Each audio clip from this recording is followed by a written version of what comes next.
It's Jordan Matchett here. Hello. Happy Thursday. We're living in the great year of 2026, the year of the horse. What a time to be alive, folks, honestly. I hope that you guys are all doing well wherever you guys are.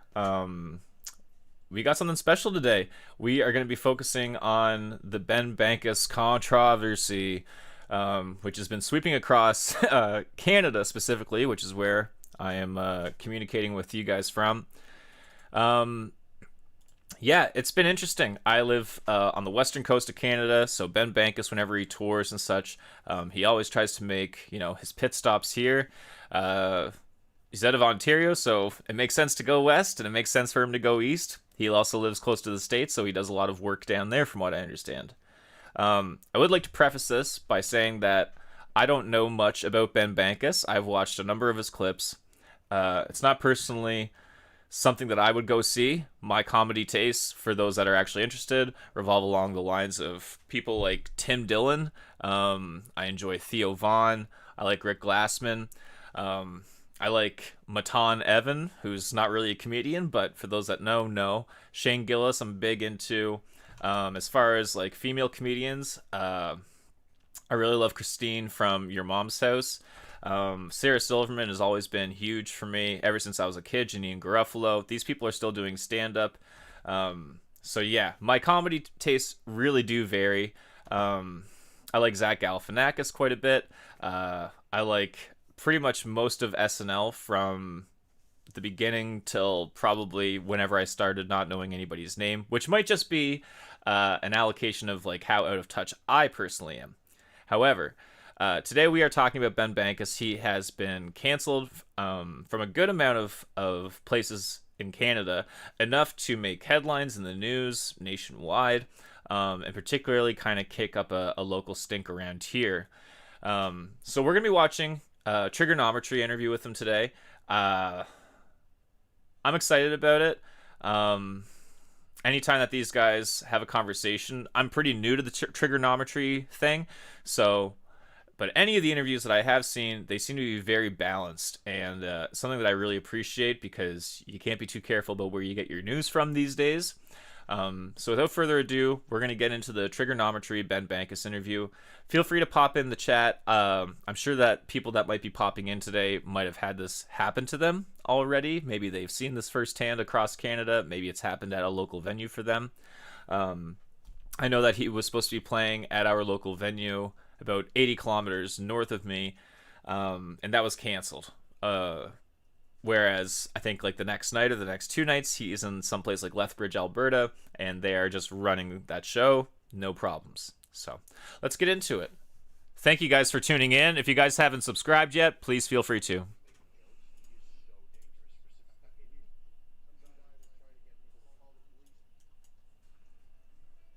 This whole idea that you don't feel safe because somebody's making jokes is so dangerous for society. Some guy was trying to get people to call the police during the show to have me arrested for hate speech. One of my audience members told me that her union, teachers union, sent her an email saying not to attend my show. Imagine an email going out to a company or an organization saying, please do not attend this drag time story hour. Improving your own life will do more for the country than marching around with a sign trying to get a comedy show canceled. Be successful, start a business. Clean your room. Clean your room, and I sound like a parent, but the right needs to parent the left. Your universities are incredibly prestigious. You've got literally everything. They've all been infiltrated. All the universities are infiltrated by China. We need to make the gay people in charge of the country and then fill the country with mushrooms. Ben Bankas, welcome to Triggernometry. Thank you so much for having me. Oh man, it's awesome. You are absolutely blowing up. We were just talking before we started. The reason we really like your stuff, A, is you're very, very funny. Just very funny. But also, I think you're very authentic with the voice that you represent, which is like a lot of comedians who do offensive material, they play that sort of like guilty liberal card. It's like, well, I'm not woke, but I'm also not that other evil thing. Whereas you embrace the evil. What are we talking, Ricky Gervais? No, I just think he stays out of politics. But you know what I mean, right? Yeah. No, he takes good pictures of his cat. We're starting strong here. Yeah. I like it. I mean, look, I say things that I think of, and that's what the art form is. And they're things that I would say to probably my mom if she was still alive, and to make her laugh. I would, growing up, my mom had a pretty dark sense of humor. She was a high school teacher, 35 years in Scarborough, Ontario, which is a little bit of a rough suburb of Toronto. And I don't know what it was like, or like what. I think Ben's probably older than me, but I also went to school close to Scarborough, and it's not that it's not a nice section, but it is renowned for being a little rougher. So for those that know, it is a little rougher. You generally try and stay away from that area if you can. always, there was always things happening at her school, robberies and murders, and she had a student shoot somebody in a bus with a sawed-off shotgun on the, and it was a kid that she had just thrown out of her class like a week before. And so she saw stuff, and she had a real life, and her, like, she was born in 1948, so right after the war and stuff. So I always made jokes about whatever I wanted at home. There was never a line. Hard times, right? Hard Maybe times if it make was a hard really people. bad joke, my mom would go, "Oh, stop." But that's what comedy is. Sometimes it is. You're making somebody laugh, and they're going, "Stop, that's not the right time." But when it's on a stage and the people have paid for it, it is the right time. And I don't believe in censoring myself, especially on stage. Sometimes I make the joke with my audience. I'll be very honest. Since I was a kid, the fart always an inappropriate joke. Let's be real. But there's also times and times when to do it and when not to do it. And when you don't do something, like when you do something during the inappropriate time, the laughter is like 10 times X. Always. It does make it funnier when you do something at the wrong time. Social cues also produce humor, right? So the stuff is it's almost like a math formula, and like society and societal values now have come into such play, I think, that this is like basically just turned into like societal math in a way. Like, some X comment at wrong time equals funny. But for who, right? I think that's what we're kind of dealing with today. It's like, well, who's it funny to? And if it's not funny to me, then we're gonna start an outrage because the internet exists now. Really bad joke, I'll be like, not posting that one. And then you post it. And then I post it. Yeah. No, I don't. Some of my worst stuff is not being posted yet because it's for the audience to come and pay and see. You said I believe in free speech. I believe in speech for pay. Well, you got into trouble, if you can say it that way, with your stuff about ICE, right? What was your take on the whole ICE thing? I'm Canadian, so I'm an immigrant, and I think we need to get rid of these people. I don't know what to say. It's the same thing in Canada. Canada does not have ICE. I think the number is now around 400,000 people waiting for deportation who've had, or more. Maybe there's millions, but officially I think there's 400,000 or 500,000 in Canada. There's no ICE. There's no deporting those people. They just get a notice and they're supposed to self-deport, and that's not good for the country. To just have a bunch of illegal, right now in Canada has IRGC members and stuff in the country. And as a Canadian, that actually blows my mind because I don't like politics of Canada particularly does not run my life. United States politics seems to run Canada's life, but it does not run mine. But it does blow my mind that like our system as far as ICE like goes is that we're going to give out like a notice to somebody who shouldn't be here. And then we're just going to expect that they're going to do the due diligence to leave as soon as possible and as soon as requested. In the words of, Kevin McAllister, I don't think so.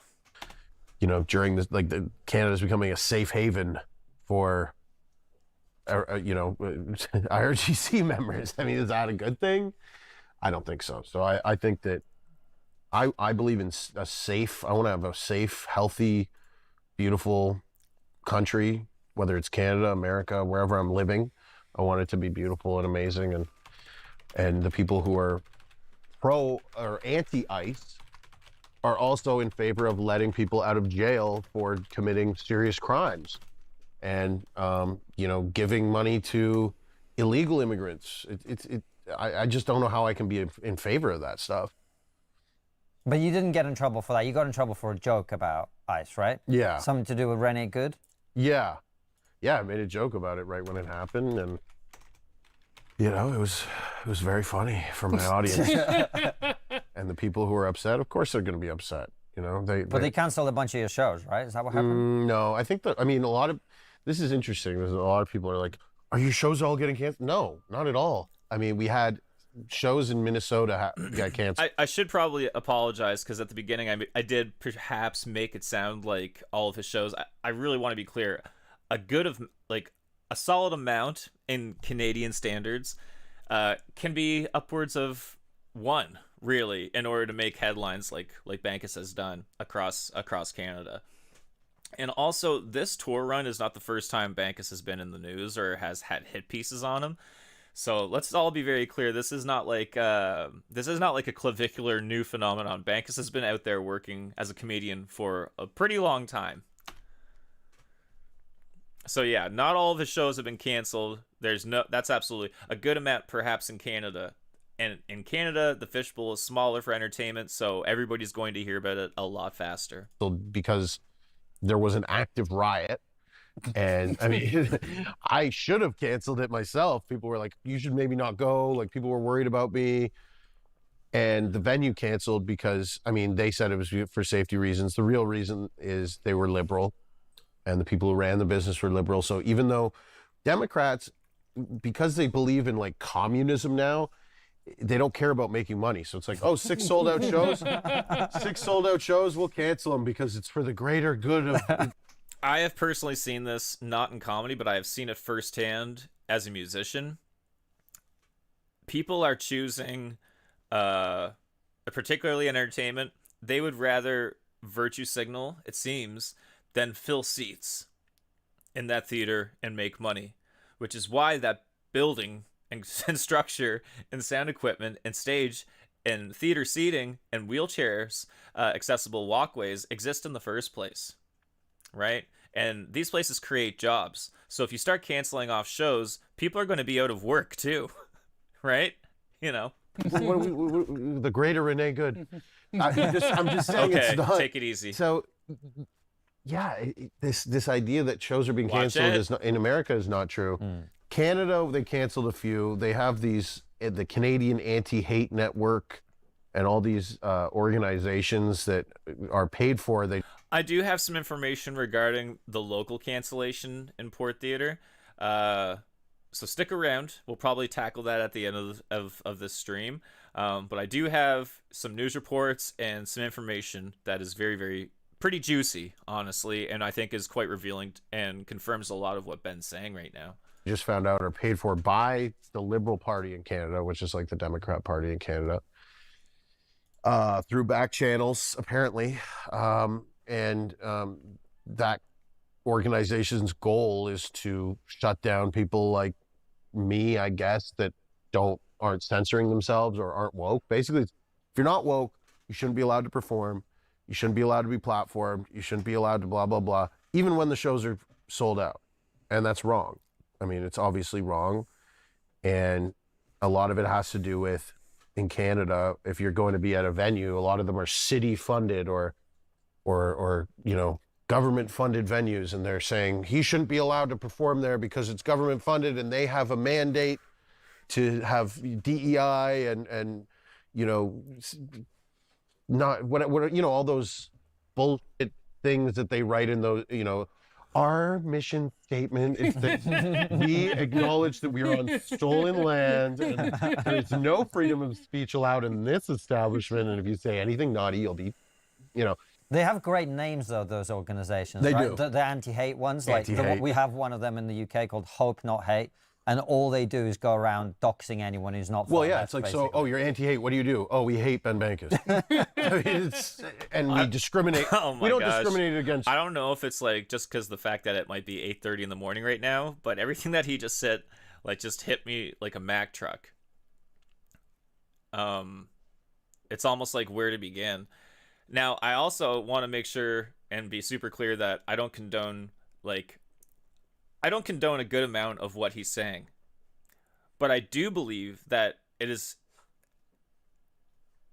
in the best interest of the artist and the public for artists to be able to do what they want, to be able to say what they feel, and what they condone is art that they feel is authentic to them.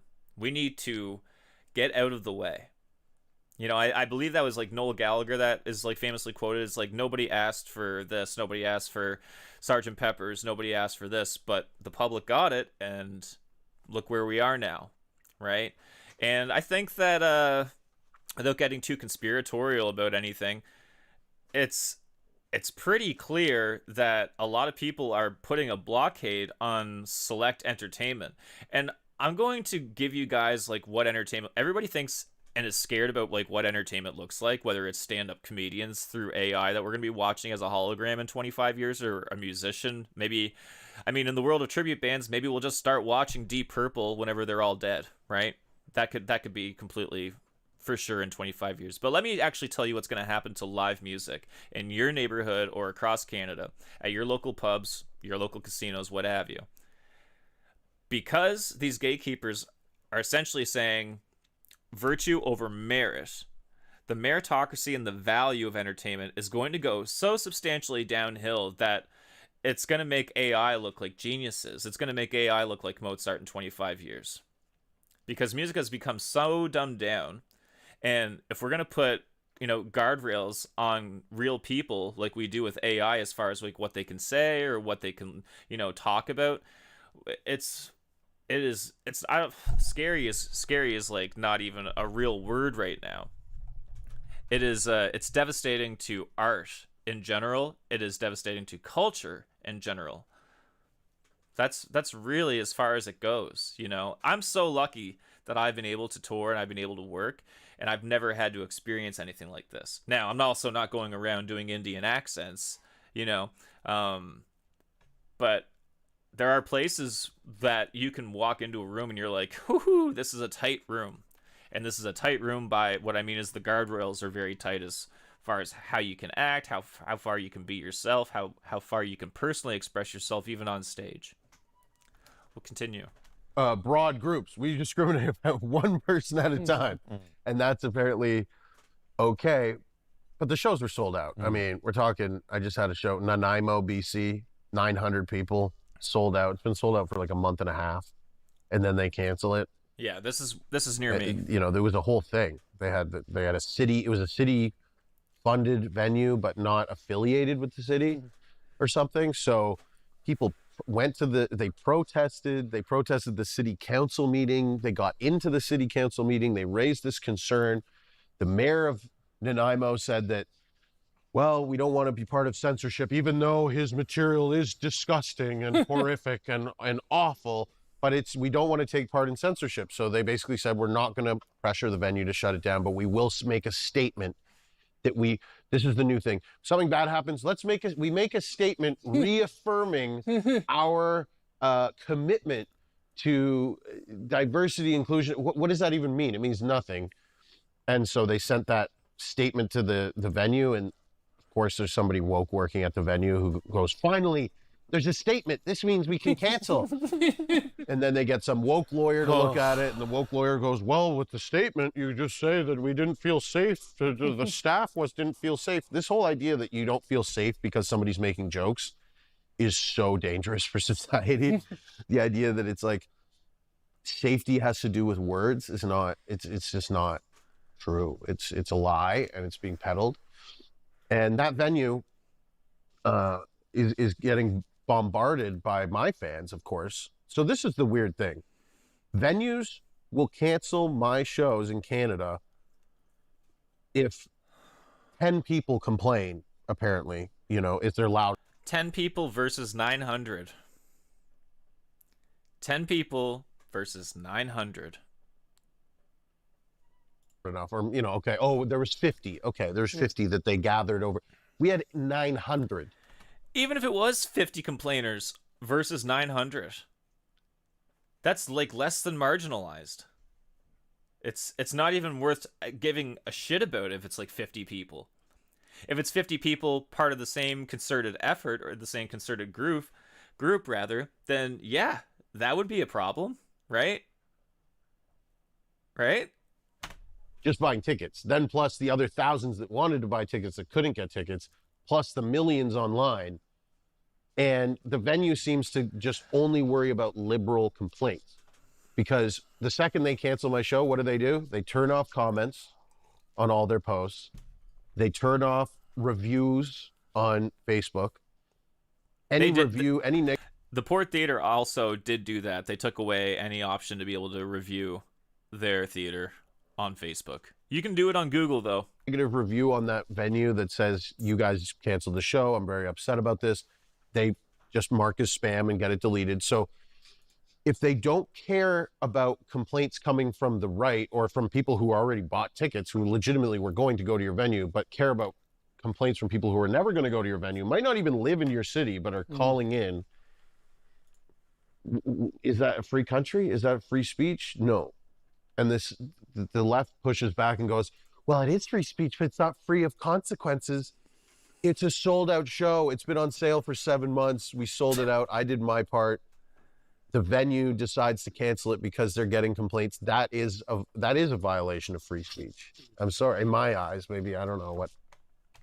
British Columbia and Canada has some really crazy laws, so I'm sure, they were suggesting some guy was trying to get people to call the police during the show to have me arrested for hate speech. When did it become the case that nerds like these people, like, I'm just really offended, and we used to take the piss out of them back in the day. These people were losers, and we all used to laugh at them. Still are. Yeah, and they still are. They'd be the people at school who would grass you up to the teachers, like, he said something nasty. But now it's like, oh, we listen to these people.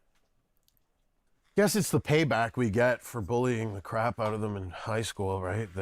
We bullied them, and then we bullied them in university when they took liberal arts degrees, and we said, you're not going to have a job, you're not going to be anybody, you're going to be nobody, you're going to be working at McDonald's. We used to do that at my alma mater, Queen's University in Kingston, Ontario. The frosh week, the first week, like freshman week, and they would, the engineers would say to the arts majors, their thing was McDonald's, McDonald's. You're going to work at McDonald's because your degree means nothing. So those people got upset, and those people were like, maybe I'll get into politics. And then they got into politics. And then all the other people who were bullied and felt, done wrong by, voted for them and wanted, yes, we're going to change things. We're going to get rid of the jocks and the meanies and the toxic men. And we're going to... I can actually speak on this because I saw it. I kind of saw the beginning of it all happen. And I think that I'm probably in that age where, I kind of have every right to be liberal, and up until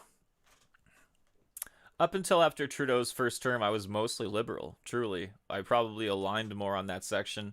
Now I kind of want to get the fuck out of Canada, because I don't really care about politics. What I care about is good. I care about good stuff.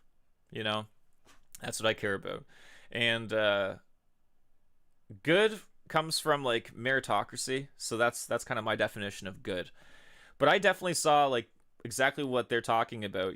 I saw the liberal kids get beat up on in high school, myself included, for being too nerdy, too I guess today we would probably call ourselves autistic, probably back then, or on the spectrum. But there's kids like me that were like, no, I don't need sports, just my guitar for like 8 hours a day after school. And then there are people, that were like technically bullies, or what people would call blue collar, or what liberals I maybe would call blue collar workers now. But there definitely has been a culture shift where the nerds now run the world, and they love it. Like they've really like as Ben's kind of like, these people kind of create their own jobs using government money and grants and wild stuff, really. Stuff that I don't really even know about, but that's just kind of what I think of. I think of like non-for-profits and other gobbledygook like that. replace it with feminized men and woke women and LGBTQ plus 2IA and, BIPOC and all this stuff. And they don't want to lead for everybody. That's the big difference, is that people who were in power before, who weren't like ultra left, did primarily, they would make speeches and say, we're trying to make, we're here for everybody. Even though we won, your guy lost, but we want to make sure that you know that we care about you and your problems. And for the most part, they did. Conservatives were in power in Canada. Homosexuality was not illegal. So what You win some, you lose some. Jeez.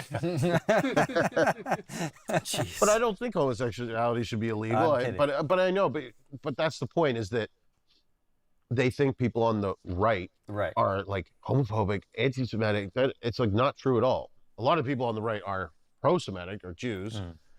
Or before he goes any further, I know that we're at the halfway mark, so I just wanted to pop and just really quickly say, my name is Jordan Matchett, if you just popped in. I'm a Canadian musician, and sometimes I pop on for commentary or guitar jams and stuff like that. So I just want to say, if it's your first time in, thank you so much. I just want to say that I'm so grateful to be here, and I'm really happy to be streaming today, truly. are Jews. Yeah. And like I have a joke about, people like, oh, the right, they don't like gay people. It's like not true. If I meet a gay guy and he goes, I like Trump, I'm like, oh, maybe I like dick. But the point is that we should all be getting along and respecting each other's differences. And if I have a difference of opinion and a difference of joke and you don't like it, don't go to the show, ignore it, and move on with your life. And if you can't, well, I guess it was a good joke. Has it come to the point, do you think, in Canada? Because I do think in the UK, a friend of the show, a magnificent comedian called Scott Capurro, he regularly tells me, he calls me up, I go, Scott, how's this week been? He went, well, I played a comedy club recently in London and I got reported to the European Court of Human Rights. Yeah. And that's seriously, like, people, and I think the problem is, you're dealing with children. The more you allow this sort of behavior to continue, the more you embolden it and the more it happens. Whereas if you just turn around and go, you're being, to use British vernacular, a bit of a minge, mate, grow up, I think we'd see this stamped out pretty quick. Is that us saying it to them or them? Yeah. The problem with that, everybody did it. Not just us, but if literally everybody. the problem with that is, like, first you have to get everybody. And that's a problem, right? It's not like, yeah, that's really the tough part. Because I know a lot of people that think like this and of similar thought. And it's really just like, we just want to mind our own business and be able to make our own personal decisions. Is that really too much to ask? I just want to buy a ticket to a show. Is that tough? Who's this bothering, right? Well, I guess if you're selling out, full theaters at around 900 tickets, it's going to bother a whole community of people. And really, honestly, shame on them. Shame on them. And if you really want to look at the poor theater, they canceled Ben Bankas' show, and then the very next day, they have a Wizard of Oz drag show. So tell me where the priorities are really laying, folks. Come on. He just turned around and went, you can have your tantrum. But ultimately, I don't care. I think a lot of conservatives, traditionally, people who voted conservatively, weren't that involved in everything. They had their jobs, they had their good life, and they go, okay, and then I vote conservative because screw all these people. I don't want to give them money. I don't care about them, which is your right. You have a right to not care. Mm-hmm. You don't have to care about everything. What about I don't care. I'm not allowed. I'm allowed to not care. So, I don't know. What was the question? So I guess the question is that if we tell them to stop. Well, or even just go, look, you can do it, but it's going to make no difference. Have your tantrum, have your tweets, whatever else. It's not going to change anything. Eventually, it would stop working, wouldn't it? Correct. And a big problem is, again, in Canada, the medium-sized venues have these mission statements that they came up with. I don't know why, but they came up with these woke mission statements. and it gives ammunition to the people who want my show canceled to say, hey, look, you're on your website, it says you support fairness and being nice and no bad words or whatever. And then this guy's doing the opposite of this. And then they go, oh no. And then the person in charge, who's probably unsophisticated, probably doesn't understand what's going on in the world from both sides, is looking at it from one perspective, goes, good, we can get rid of them. We don't have to do it, and we can just move on. And they think that they're going to be the only backlash is going to come from the left. I'll be very honest. This whole like canceling Bankas' shows across Canada is so much worse for the venues and the organizations involved than it is for the actual artist. It's crazy actually how these venues think that like a couple of headlines are going to cancel somebody. Bitch, they couldn't cancel Larry Flint.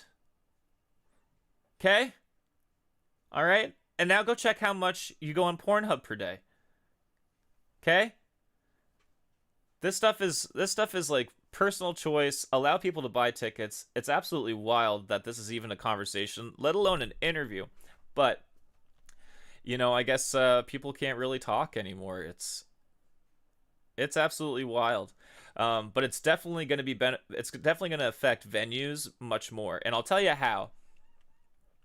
People that are on tour like Ben Bankas, maybe even a bigger act, maybe they're a musical act, maybe the theater reached out to them 3-5 years ago and they couldn't do it, and now they can, so they're circling back. Well, if they read these kinds of headlines, do you think that they're going to want to work with them? How flimsy their lines are? Do you think that anybody wants to do business with that kind of thing? This is absolutely insane. Absolutely insane. Freedom of speech, except this guy really pushed. What are you talking about? That's what free speech is for.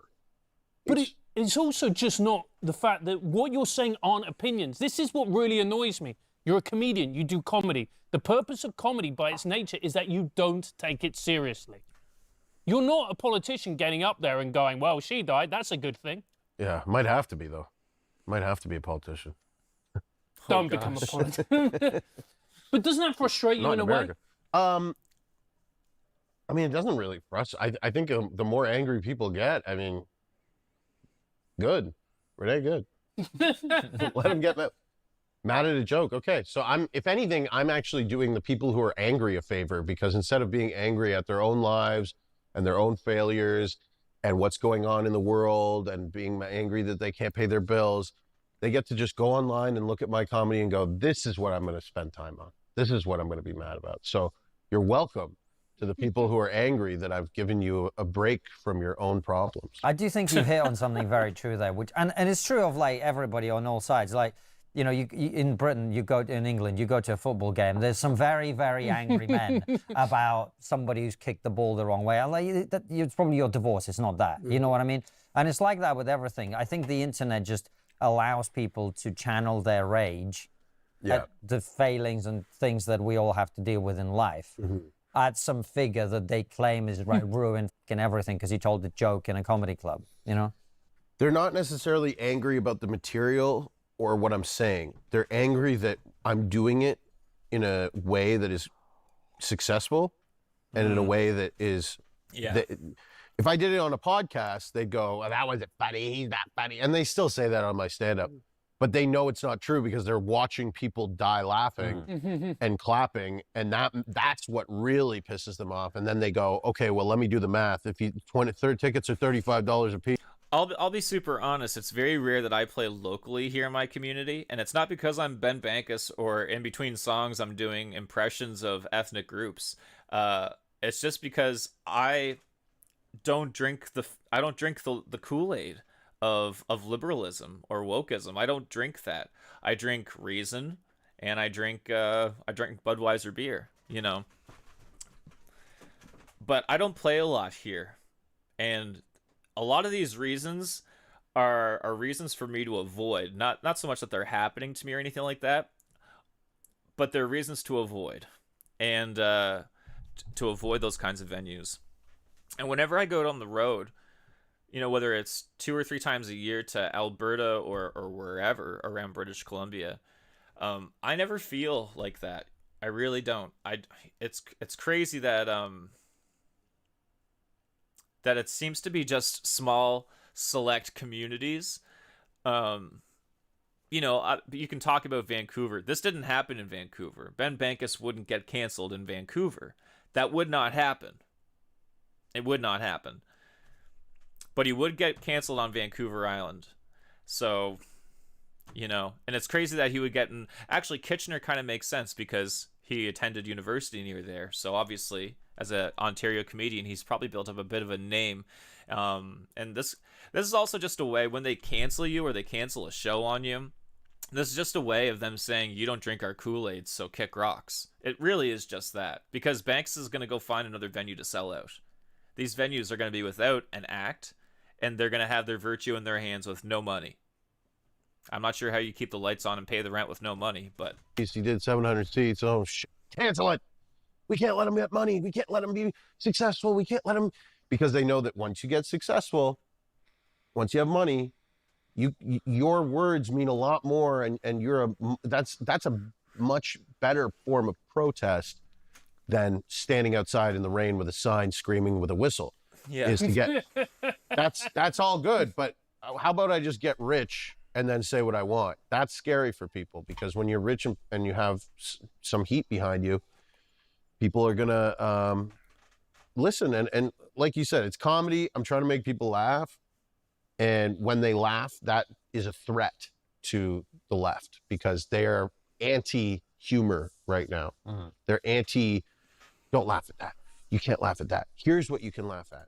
And to them, a good joke is something that only if doesn't offend anybody, doesn't hurt anybody, that's not going to make me laugh necessarily. Mm. Maybe if I'm at my, a kid's recital, I laugh at some borderline woke stuff. And honestly, some woke comedy, it's offensive the other way, talking about Trump, and sometimes I do laugh. I don't get angry. I don't watch comedy and get angry ever.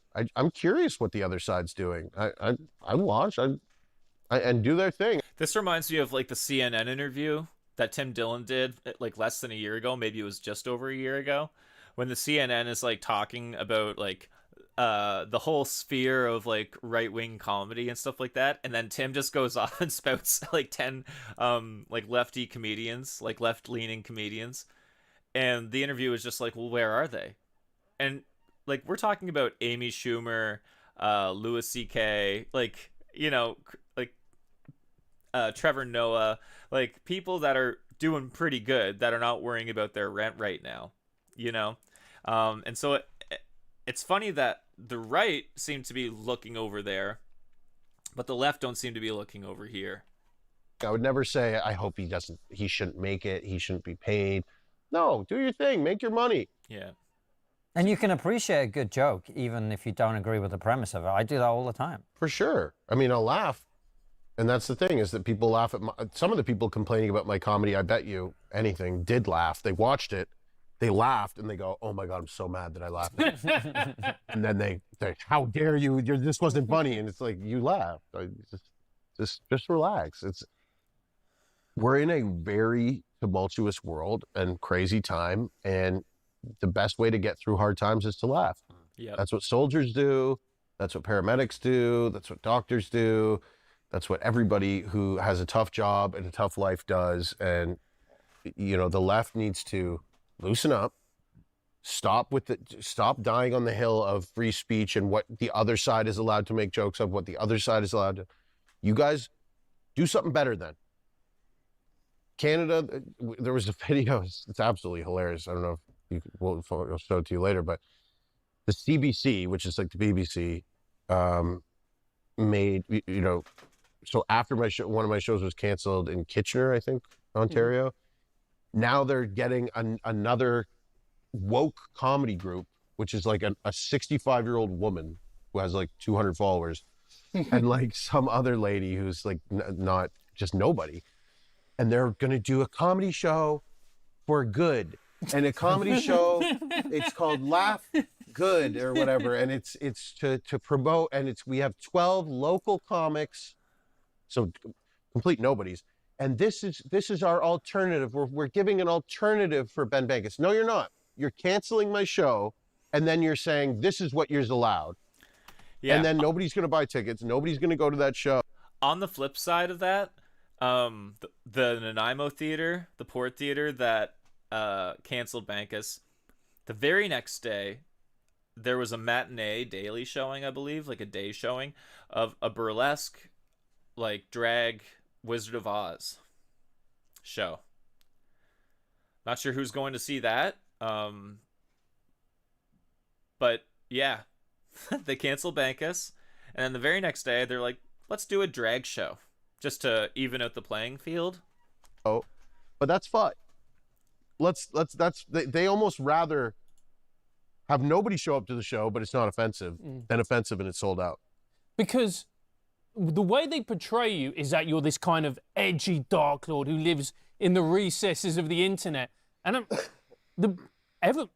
loads of people that I know, and I would include normies under this umbrella, love your stuff, share your stuff. You are the mainstream. You are far more mainstream in that sense than somebody who's like, I don't know what a woman is.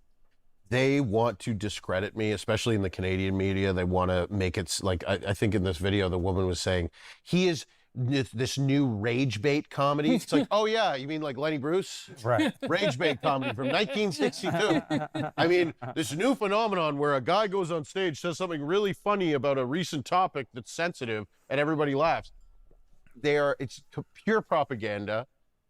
They have $1 billion behind them, and I'm an independent artist, and I'm Canadian getting canceled in my own country by the Canadian Arts Council and all that, those people, in order to put in their terrible comics that nobody knows.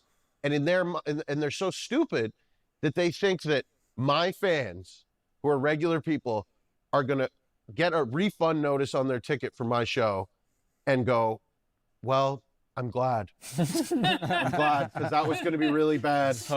What else is there to see? Oh, comedy, two female queer comics doing an interpretive dance. Let's go to that instead. I mean, are they that stupid that they really think that they're going to convince my fans, who are working people, jocks, ex-hockey players, cops, lawyers, professionals, business owners, they're going to go and watch an extremely far left performance of nobody, no-name comics? And this is what people, it's like, they just think like they just bought tickets. They didn't know what they were buying tickets. No, they're my fans. There's right now 1.4 something million between Facebook and Instagram, and they want to see me. They don't want to see your crap. And they're going to, all the venues that have tried or want to cancel in Canada, they're going to be begging for me to come back in a couple years when I'm, and they're going to say, we're sorry. What did I just say? What did I just say? That's so crazy. I said it. There's going to be people that like probably reached out to the Port Theater 2 or 5 years ago and couldn't work, and they're going to want to come back and make a return. They're going to see something like how Bankas was treated, and they're going to make a really simple business decision that they don't want to work with these kinds of people, right? Amen, Ben. Look at him go. I said that like literally 20 minutes ago. We got new management. I'm going to say, I'm not coming back there, man. I'm not supporting a business that does that. I think you're overestimating woke people's ability to change their mind, man. And they're not going to change their mind. They're going to be kicked out because they. Do you really think that, Ben? Because you said it yourself, since they believe in communism, they don't give a shit about the money. They don't, but it's going to. I have faith that it will change. I mean, Pierre Poilievre, maybe he'll win. If not, maybe I'll have to fucking run. I'm not going to do that. We just had Pierre on the show. I know. I listened to it, and I've met Pierre, and I really respect Pierre, but he needs to win because he needs to go a little bit harder. And I've said this to a few MPs in Canada that I know, because look at Trump. He went really hard. He went hard. Okay? That's And fair. he won. So you either go hard and win, or you pretend to be kind of in the middle and you lose. The way you're going to win an election in Canada, and I mean in the States, this is what happened, is you're going to activate voters that never voted. Stop trying to win over, the Little India. We're going to go to Little India and we're going to put on a turban. The white politician puts on a turban and goes, please vote for me. No, stop it. Just say what you actually want to do. We're going to deport all these people. Go into the Little India and be like, hey, who's here legally? Raise your hand. Who's not? Okay, get out.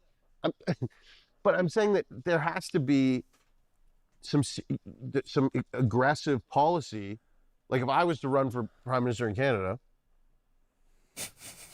I would say we're going to get rid of all wokeness in every establishment in the country that is government funded. Anybody who's government funded, we are going to, if you want to be woke, you can be private and you can lose money. But the government's not going to lose money and subsidize something. That would be so sick. Like these venues. Why does the government have to subsidize a venue if they're going to cancel arbitrarily different performances and lose money? Why? Canada should be encouraging all the best comedians in America to come to all of the venues and treat them with the utmost respect and the utmost be super welcoming, especially if they're selling out, especially if the people that the government represents, who are the taxpayers, are buying tickets to the venue. That's their whole argument is it's a taxpayer venue. Yeah, you know who's a taxpayer? Me. You know who's a taxpayer? All the people who are going to the show. Tickets. You know who isn't or barely is a taxpayer? The people complaining. Well, oh yeah, they're a taxpayer, but they got a tax return. They're actually getting paid by the government. They're not a taxpayer. They're getting $3,000, $4,000, $5,000, $6,000 at the end of the year because they made so little money. A while back. Okay, so I think that I have some stuff pulled up. First off, I just want to say thank you, folks. You've been tuned in now I've been streaming for just about an hour. I'm probably going to do a part 2 on this, but I really wanted to break down a bit more about what exactly happened up at the Port Theatre in Nanaimo. You heard Ben kind of say it earlier that the mayor more or less stepped in. Well, I have a couple of articles that we're going to go through and run through really quickly, so that way we can have the best information locally. So that way we have two sides of the story. Then we can all balance out an actual opinion. So we're going to look at that, and yeah, I just want to say thank you, folks. I think that this is really important. I think that these issues, they need to be talked about and screamed from the mountaintop. And honestly, like, death to the nerds, really, like, truly. Like, not literal, but I think that, you know, we really have to start standing up, especially for the, you know, the arts. Look how the tables have turned. You know, people that are a bit more conservative leaning are actually looking for, you know, a better way or care about the arts. Can you believe that? It's almost like when Ben was saying earlier that not all right people or not all conservatives are homophobic or racist. Some of us just want to be left alone, and some of us just want to let people do their thing. Honestly, it's not all live and let die around here. But yeah, I'm pretty excited about this. But let's just get down to the first one. That's February 24th. That is March 5th. Okay, so let's start with February 24th. Here we go.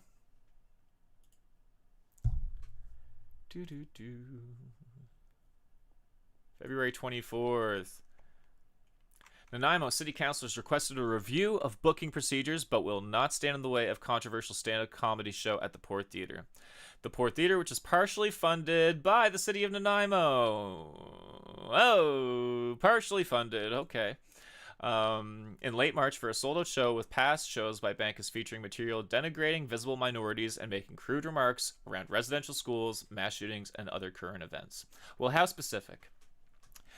Speaking on behalf of Capacity Gallery, opposing Bankas' show on Monday, February 23rd, council meeting, Benjamin Bolich said Bankas' brand of humor has no place at the publicly funded venue, suggesting his past comments could qualify as hate speech and fail to reflect city values. So, speaking on behalf of a Capacity Gallery... Okay, so this is the opposite end, is what they're really trying to say, but they're trying to make it sound like it's a large amount of people, which it was not 900 people. Let's be very clear. Now, I also want to put into context the fact that Benjamin Balich, I believe that he is a city councilor or some right? He's got to be some kind of like who? Oh, he's just a resident. So Benjamin Balich, honestly, I could pull up a photo of this guy and it would really explain everything. But I'm not going to do that. I thought he was actually a city councilor, but anyway, I guess he just must have a lot of weight around there. In an impassioned speech to council, Balich also said other communities had not allowed Bankas to perform in publicly funded venues, and a number of his shows were canceled as a result of his material. Balich requested council meet with Port Theatre's board of directors to address the booking with the view of canceling it or donating proceeds to local organizations supporting LGBTQ and or indigenous communities. And, like, again, who is this Balich guy? Right? We got Czech News. He's really making headlines. But who is the guy?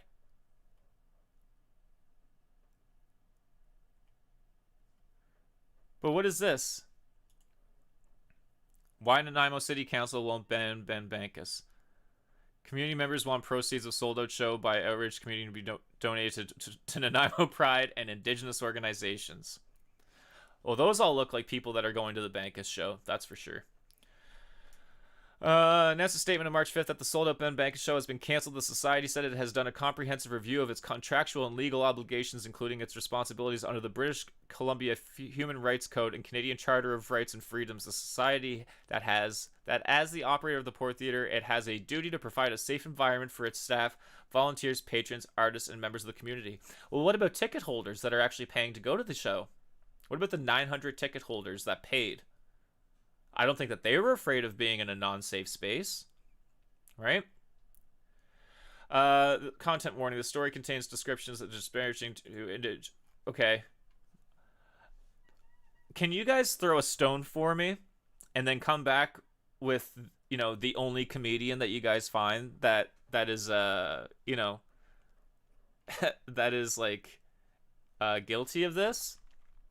Because I'm sure that you guys could probably bring back about 5 each. And they make it sound like this guy is like the only one out there, which is absolutely wild. Truly. So Ben Bankas, so far through the interview we watched, he's not wrong. These places are publicly funded or government funded. Ultimately, none of this stuff would have happened if it wasn't for Benjamin Balich. Is that his name? No, that's Ben Bankas. Benjamin Balich. And this guy is just... Who is this guy? This is absolutely wild. So, this guy, Benjamin Balich, he's the perpetrator of this whole gallery. Okay? So, I'm not going to dox the guy, but I would be very interested to see exactly what he does for a living. And where he leans. I'd love to see his friends. That would be a strong repute of reputation. This is absolutely wild, folks. I actually didn't realize that one person could do this. But this guy went as far, so he must know somebody in council, right? Because he requested council to meet with the Port Theatre's board of directors. So he knows somebody in council, and then he whined enough, so council met with the Port Theatre's board of directors. And this is not about silencing speech. It's about stewardship of public spaces. 900 people bought tickets. 900 people bought tickets. They were not afraid of a unsafe space among 900 of their peers that they were going to enjoy the same comedian. So I think that it is actually about silencing speech. Port Theatre in Nanaimo and Benjamin Balich. I think that it is. Because 900 people bought tickets. I think that's pretty much it for today. I think that we are going to do a part 2, and I'll probably be doing that tomorrow. So stick around for that. Again, thank you guys, anybody that's tuned in. Feel free to subscribe. Yeah, normally I do music stuff, but this stuff with Ben Bankas, I don't even like the guy. I don't even really give a shit if he does well. I don't. What I do care about is this bullshit that he has brought to light, where many venues will be dictated by a city councilor or a mayor to cancel stuff, to cancel entertainment. Not just that, but this Bankas show sold tickets and was promoted like a regular show and basically canceled last minute. That's a problem. It's a problem in any business. I don't care if you're a plumber. I don't care if you are a car detailer. If you cancel on somebody last minute, then there's gonna be a problem. And the problem that Port Theatre is gonna be facing for, like Bankas said, probably the next 3 to 5 years at minimum, is that people are going to remember this and they're not going to want to book with them. So what you're going to see is a lot more certain leaning entertainment at the Port Theatre. And you know what? Maybe we'll actually keep tabs on this for the next summer season, maybe the next 6 months coming up, and just see how this all plays out. But in the meantime and in between time, folks, I just, again, thank you guys so much for popping in. If you guys would be so kind, hit that subscribe button. I'm a new creator, and most of the time I like to come on here and play music, so stick around for that. Feel free to check out, my Discord, my Instagram, or my Facebook page for more music, or my link tree. I love you guys all.